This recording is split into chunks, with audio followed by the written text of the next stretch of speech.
Này đôn nhấp tay dày. Đây đông hiệp lời trời.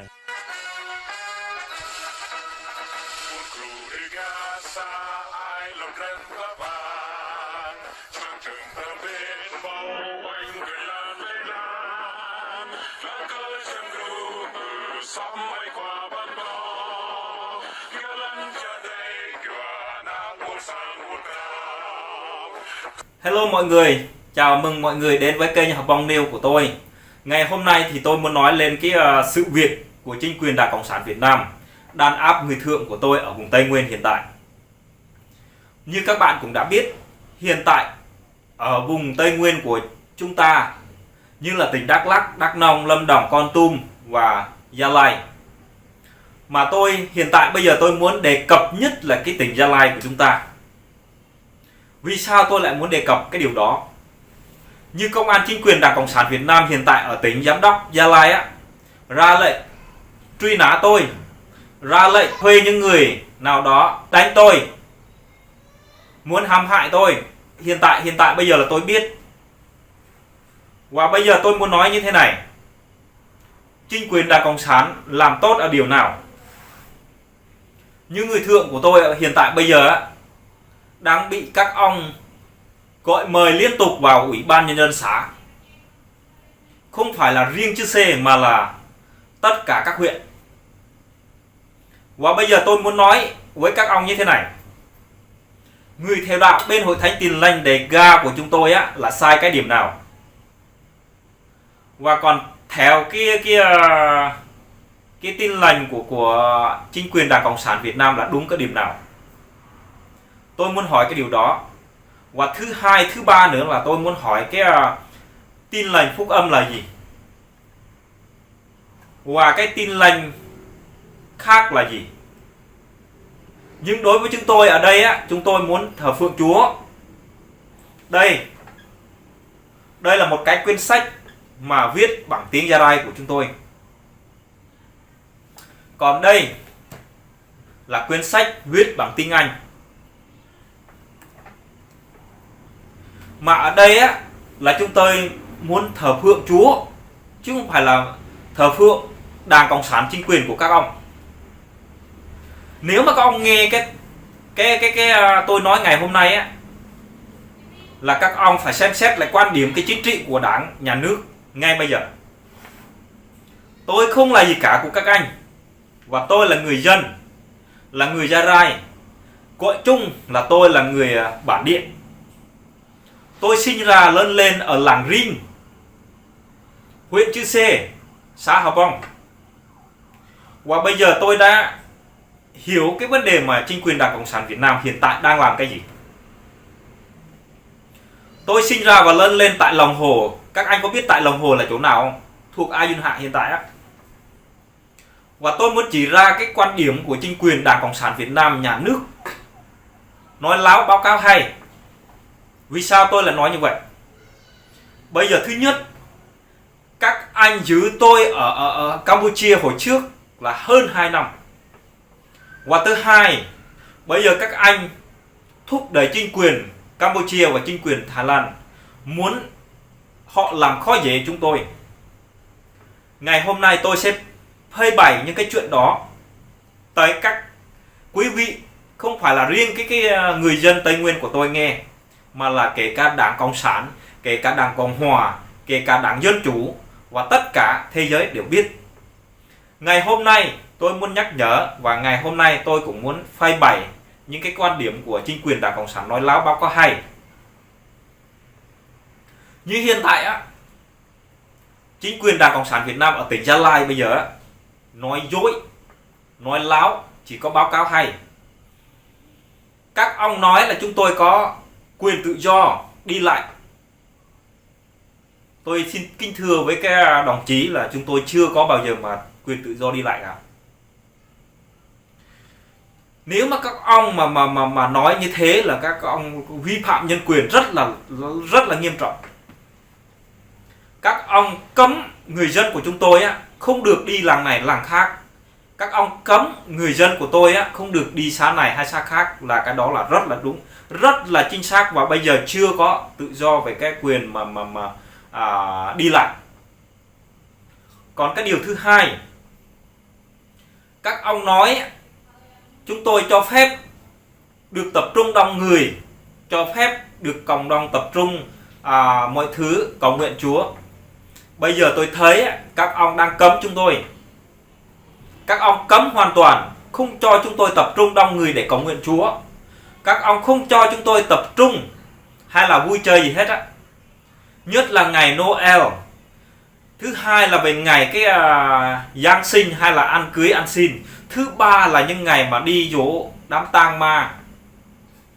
Mà các ông nói báo cáo, nói láo báo cáo hay đến cơ quan và chính quyền rồi cái báo cáo lên cái quốc tế mà các anh nói là chúng tôi không có đàn áp người dân thượng cả. Bây giờ tôi hỏi, chúng tôi được tập trung đông người ở chỗ nào? Mà sai ở cái đoạn nào mà các anh mà cứ đi theo dõi và cứ bị bắt, rồi cứ bắt những người dân của tôi lên đồn rồi làm việc. Và thứ tư, tôi muốn hỏi rằng như thế này. Tôn giáo của chúng tôi á có tự do tôn giáo ở đâu, ở điểm nào? Tôi kính nghị cái đồng chí nhấn mạnh về cái phần này. Ai cái đồng chí mà cấp cao á, cái bộ chính trị của ngành công an á, nhất là các tỉnh và trung ương á, hãy hiểu cho tôi như thế này. Tôi là người bản địa và tôi muốn được tự do mọi thứ. Nhưng mà tại sao các anh lại cấm? Nhưng tại sao là các anh lại cấm người dân của chúng tôi? Người bản địa của chúng tôi là nói thật, nói một là một, nói hai là hai, không bao giờ nói láo. Và không bao giờ báo cáo mà thêm mắm thêm muối cả. Và chúng tôi thờ phượng Chúa, ở đây là sách Kinh Thánh đàng hoàng. Mà chúng tôi sai cái vấn đề này là ở điểm nào? Có bây giờ mà chúng tôi mà đi gọi mà cái công an, cộng sản là cái đồ vật hay cái gì chưa? Hay tôi gọi các anh là cái doan đồng cái người doan hay là dân tộc Kinh chưa? Bây giờ tôi nói với các anh nhé. Tôi nói với các anh nhé là đồng chí, nhưng mà các anh gọi tôi là thằng Tộc. Có đúng không? Mà ngày hôm nay á, tôi nói với các anh á, bởi vì tôi không chịu được nữa. Bây giờ tại sao lại tôi không chịu được? Xã Hà Bông của tôi ngày hôm nay á, anh đã mời Mi Dung. Còn ở Yala thì anh đã mời những người mà tụ tập ở làng Tung Nen, ở làng Hara, ở làng Teper và ở làng Tay Clay và các làng khác nữa. Còn ở Đức Cơ anh đã mời ở Sayadom, rất là nhiều làng ở đó. Còn ở Yagrai bây giờ làng Châm, làng gì đó anh cũng đã mời, các anh cũng đã mời, các anh ra lệnh, rồi các lính của anh đã làm những cái việc này. Thưa các đồng chí, bây giờ tôi muốn bày tỏ tới các anh nhé, hãy cho chúng tôi được tự do tôn giáo. Đó là cái điều mà tốt đạo đẹp người, cái điều mà đem cho dân Việt Nam nó ổn định. Còn các anh mà làm như thế này mà tại sao anh nói á, chúng tôi đi vượt biên rồi chúng tôi chạy sang nước khác vì các anh đàn áp chúng tôi, mà làm sao mà chúng tôi sống được? Bây giờ tôi muốn hỏi cái đồng chí, nhất là cái đồng chí trung ương đảng và nhà nước. Tôi biết các anh muốn thuê người giết tôi. Tôi biết các anh muốn thuê người hãm hại tôi. Không phải riêng ở Việt Nam mà là ở Campuchia cũng vậy, và ở nước Thái cũng vậy, mà ở nước ngoài nào cũng vậy. Tôi biết điều đó. Giám đốc công an tỉnh Gia Lai họ nói là phải giết hết những ai mà lên truyền hình, rồi những ai mà làm YouTube, rồi những ai mà nói chuyện xấu về cái cộng sản. Nhưng ở đây tôi chưa bao giờ nói về cộng sản xấu cả. Tôi yêu các anh nhưng mà các anh không yêu tôi. Tôi thương các anh nhưng mà các anh đâu có thương chúng tôi đâu. Bây giờ tôi hỏi các anh nhé, các anh sinh ra ở Tây Nguyên hay là các anh từ Bắc mà qua cái vùng bản địa của chúng tôi? Các anh không phải là quê của các anh là ở Kon Tum hay là Đắk Lắk đâu, hay là ở Gia Lai đâu. Quê của các anh là từ Hà Nội. Quê của các anh á từ Hà Nội, còn Sài Gòn là cái thuộc về bên Đảng Cộng Hòa. Còn các anh ở đây anh nó toàn là nói láo báo cáo hay thôi. Còn dân của chúng tôi bây giờ họ đang báo cáo cho chúng tôi bây giờ là hơn 20 người đã bị mời.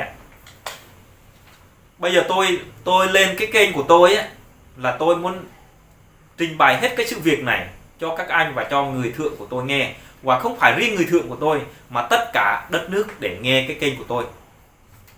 Vì sao? Vì tôi không chịu đựng được nữa. Bởi vì các anh cứ tiếp tục mời gọi mời rồi đánh đập rồi ép ký bò đạo rồi anh làm đu kiểu. Các anh cần bằng chứng không? Tôi có hết. Tôi có tất cả.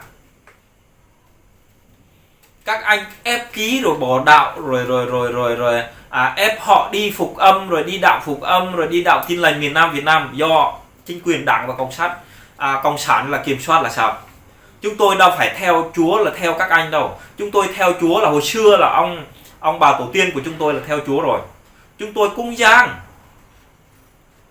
Chúng tôi làm lễ. Chúng tôi muốn quy xuống để phục vụ Chúa, chứ không phải phục vụ cái chính quyền đảng cộng sản. Mà các anh bây giờ giận tôi cũng được, giết hại tôi cũng được, mà khi mà các anh giết tôi là cái UN này họ biết rồi, cả thế giới là họ biết rồi. Và bây giờ tôi nói các đồng chí muốn hiểu cái điều đó. Thứ nhất, các anh giết chúng tôi bằng mọi cách. Bây giờ thứ nhất là anh bắt chúng tôi là vô tù. Sau đó là các anh đánh đập chết. Rồi các anh giả vờ mổ tử thi. Mổ tử thi xong rồi các anh thấy cái nguyên nhân nó chết, xong rồi anh nói là bị tái biến mạch máu não, bị đau rồi bị cao huyết áp. Các anh có nhận ra điều đó không? Cái báo cáo của anh lên cái thế giới là như thế nào? Và thứ hai, các anh giết chúng tôi bỏ thuốc độc. Khi mà anh gọi vào chúng tôi lên ủy ban các anh chị của tôi ở Việt Nam các anh bỏ thuốc độc, ăn xong rồi 1 tháng rồi 2 ngày rồi chết. Và thứ ba, cách của các anh giết chúng tôi gây ra tai nạn. Và thứ tư, các anh giết chúng tôi các anh thuê người dân giang hồ rồi người khác hãm hại chúng tôi. Đó là cách mà cái chính quyền của cộng sản của các anh hãm hại đất nước, hãm hại người dân của chúng tôi. Và cái điều quan trọng ở đây các anh muốn giết sạch chúng tôi để mà các anh lấy đất đai của chúng tôi. Đó là cái điều mà các anh muốn. Các anh nói xã hội công bằng, dân chủ, văn minh. Công bằng ở điểm nào, văn minh ở đoạn nào? Tôi hỏi, hồi xưa mà đất nước của chúng tôi ở Tây Nguyên không có bóng hình cái người Kinh nào hết. Chúng tôi chấp nhận khi mà người Kinh xuống đó rồi làm ăn, rồi cây cối của chúng tôi, đập đá của chúng tôi cho. Nhưng mà khi các dân số của anh mà xâm chiếm vào là các anh nói là đất nước của Việt Nam, đất nước của người Kinh của các anh. Kính thưa quý vị và kính thưa các đồng chí, ở đây cái sự sai lầm của các anh đàn áp vẫn còn tiếp tục. Các anh chưa bao giờ thương dân cả, các anh chưa bao giờ yêu dân cả. 5 điều Bác Hồ dạy là anh vẫn chưa học nhưng mà học vẹt, học nhưng mà vứt đi. Hồi xưa Bác Hồ dạy chúng ta là cương của dân làng, mà ai mà làm cán bộ là cương của dân làng.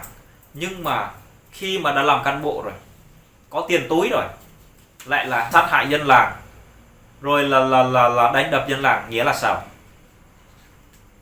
Như tình trạng bây giờ ở vùng Tây Nguyên các anh nói chúng tôi là phản động. Tôi hỏi các anh chúng tôi phản động ở điểm nào? Có bây giờ mà chúng tôi đi phản cái đất nước Hà Nội của các anh chưa? Và các anh nói chúng tôi theo phôn rô lưu vong ở nước ngoài là theo Pháp, theo Mỹ, đạo Pháp, đạo Mỹ, đạo cơ sở. Và bây giờ tôi muốn hỏi các đồng chí có bây giờ mà tôi đi cúng thờ người lãnh đạo cấp cơ sở của chúng tôi chưa? Và có bao giờ tôi đi cúng nước Mỹ hay là cúng nước Pháp hay là cúng người DK bản địa của chúng tôi chưa? Họ không phải là Chúa, mà các anh cũng vậy. Chúa, đây, sách Kinh Thánh đây. Bây giờ nếu mà các anh không biết á, các anh hỏi tất cả đất nước á, Chúa có thật không? Tôi nói Chúa có thật. Và các anh bây giờ hiện tại bây giờ các anh biết chỗ nào động đất chưa? Ở Kon Tum các anh còn nhớ không? Không có dài, thời gian không có dài, chỉ có hơn 1 tuần thôi, hơn 2 tuần gì đó. Ở động đất ở Kon Tum á, cái đó là cái cảnh cáo của chính quyền Đảng Cộng sản Việt Nam.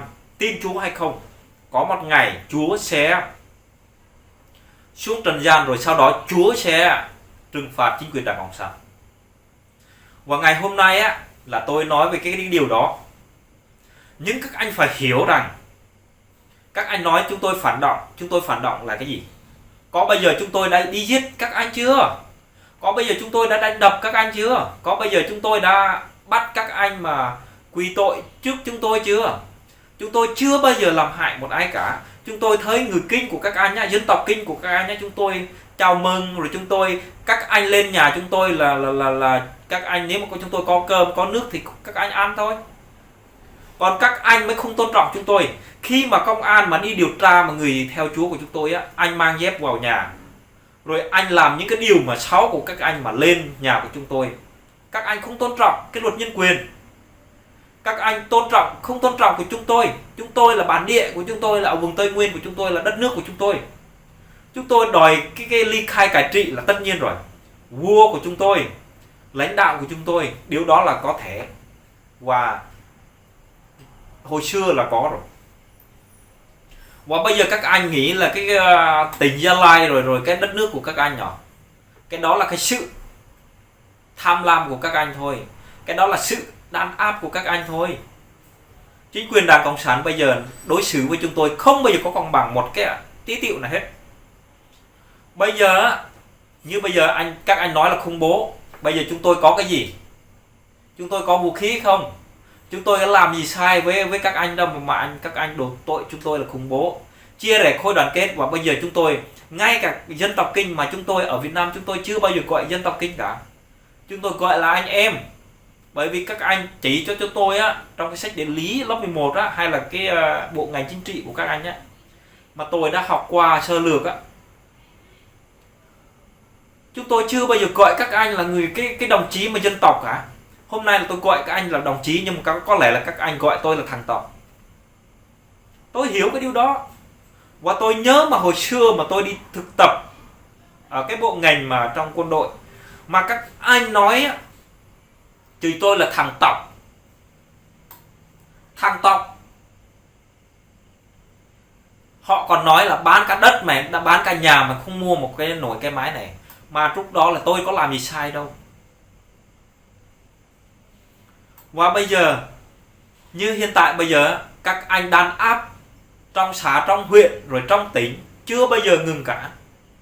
Các anh lấy đất, lấy đai, rồi lấy tất cả của người bản địa của tôi.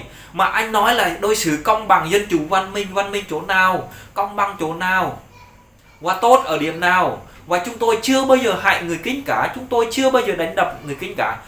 Người Kinh của các anh nhá, cộng sản của các anh bây giờ á, các anh đưa cái điểm xấu cho người dân làng của chúng tôi. Nhưng hồi xưa á, tôi nói về cái sake á, các dân làng của chúng tôi không biết sake là cái gì, uống rượu bia hay là làm cái điều xấu cay cú, rồi làm này làm nọ, không, chưa bao giờ. Rồi đi cái điếm rồi này nọ, chưa bao giờ. Từ khi mà các dân làng của anh, người của anh xông vào cái đất nước của chúng tôi á, làm cho chúng tôi học theo cái xấu của các anh.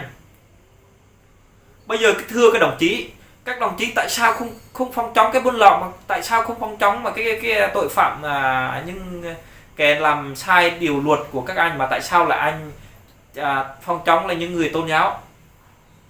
Bây giờ những người tôn giáo của tôi á, là tôi học Kinh Thánh là để tốt đạo đẹp người. Tôi học Kinh Thánh là để tôn trọng về luật, cái nhân quyền, là luật cái cộng sản của các anh, luật quốc tế và luật một đất nước nào đó. Chúng tôi không phải phá hủy cái vấn đề gì hết. Chúng tôi yêu các anh, nhưng mà tại sao lại chúng anh kết chúng tôi? Chúng tôi thương các anh mà tại sao các anh lại phải giết chúng tôi? Chúng tôi có tội gì đâu. Chúng tôi chưa bao giờ ăn cơm của các anh cả. Chúng tôi chưa bao giờ làm sai trái với các anh cả. Bây giờ là các anh nói toàn là nói láo báo cáo hay với quốc tế không à. Các anh có biết không, tôi cũng là một con người, các anh cũng một con người, mà tại sao là anh lại đối xử với người dân của chúng tôi như thế? Người dân của chúng tôi hiện tại bây giờ các anh có biết không? Họ rất là đau lòng. Chúng tôi là ở quê của chúng tôi á, là ở Tây Nguyên của tôi, đó là đất nước của chúng tôi, không phải là đất nước của các bạn. Không phải đất nước của người Kinh. Và tôi đề nghị các đồng chí á, phải hiểu rõ cái vấn đề này. Bây giờ á, các anh, các chị, cái đồng chí của công an cộng sản bây giờ á, thứ nhất là thuê người ta muốn hãm hại tôi. Và bây giờ tôi biết các anh muốn làm gì. Và bây giờ các anh sắp xếp cái đội, cái lực lượng của anh đến Campuchia rồi đến Thái Lan rồi. Tôi thừa biết. Và thứ nhất, anh muốn bỏ thuốc độc để mà chúng tôi chết. Thứ hai á, anh muốn gây ra tai nạn. Và thứ ba, anh muốn bắt cóc. Và thứ tư, anh muốn lấy súng bắn. Tôi hiểu. Nhưng mà tôi nghĩ rằng là nếu mà các anh mà giết chúng tôi ở đây á, là quốc tế nó biết hết rồi. Và bây giờ là các đồng chí bây giờ này, hiện tại bây giờ huyện Chư Sê đang tìm kiếm tôi ở làng này, nhất là vào cái làng Rin mà đi vào cái thôn trường của chúng tôi ấy.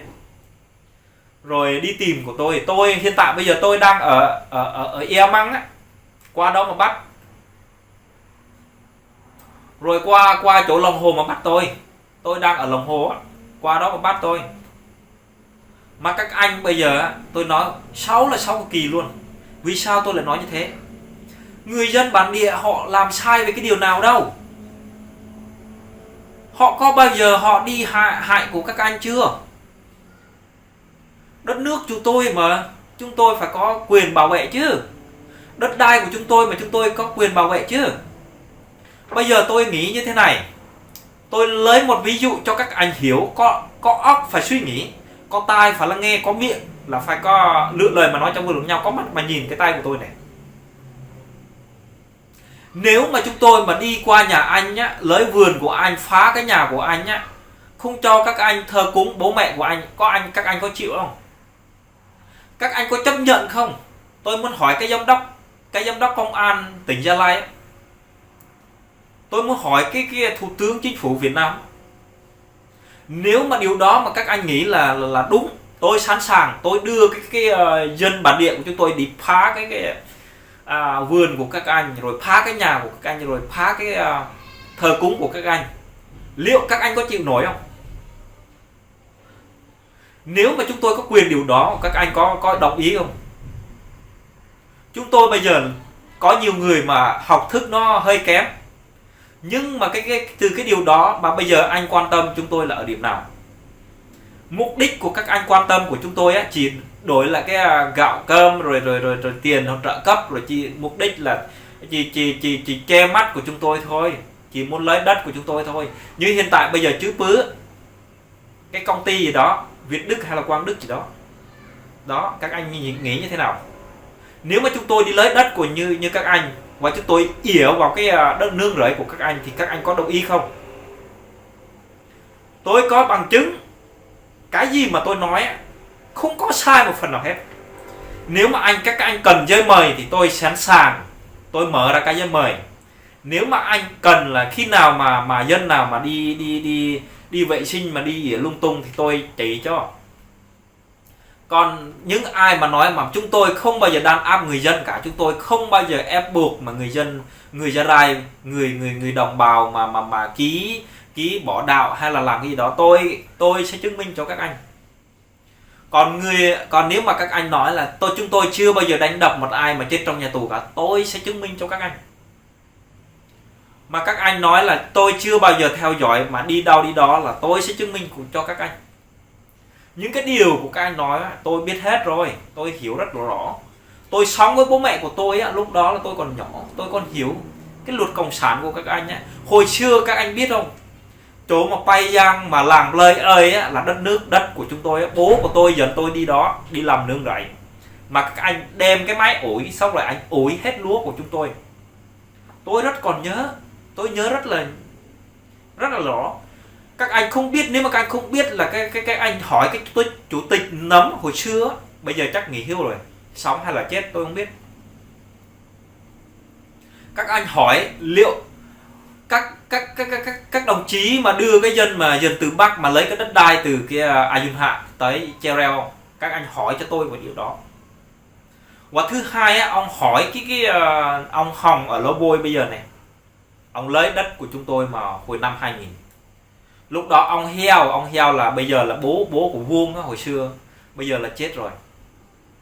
Anh trai của tôi đã làm đất ở đó mà ông Heo đã bán cho ông Hồng chuộc cái ủy ban nhân dân xã rồi chúng tôi giải quyết thì không có được. Bây giờ tôi nói về cái vấn đề mà làm cái giấy khai sinh mà tôi hồi trước mà năm 2008 2006 mà tôi làm giấy khai sinh là phải mất 8 triệu một tờ. Đó là cái điều công bằng của Cộng sản, chính quyền Đảng Cộng sản Việt Nam đó. Ai ăn mà ông Thông làm đó, nghĩ sao? Bây giờ là cái điều đó là có đúng không? Tôi hỏi cái đồng chí mà cấp cao đó. Mà cái đó là cấp cao, mà tôi hiểu cái cấp cao là cái gì không? Là giám đốc, là tỉnh ủy, đảng viên, rồi quản chức thì tướng rồi. Bây giờ nếu mà tướng rồi, người ta lấy tiền của anh mà 10 triệu là không trả, anh có bực xúc không? Nếu mà anh nói không có bực xúc á, anh gửi cho chúng tôi ngay bây giờ, gửi cho tôi, gửi thử xem anh cho tôi được cái gì.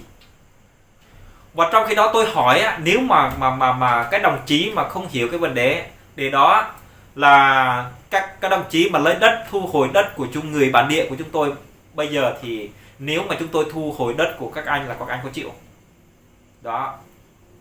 Bây giờ là tôi nói kiến nghị cái đồng chí phải xem xét cái phần này.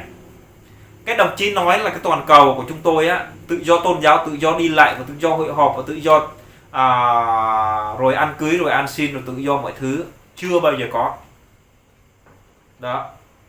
Tôi kiến nghị cái đồng chí mà dạy dỗ cái bộ phận về công an xã, công an huyện này,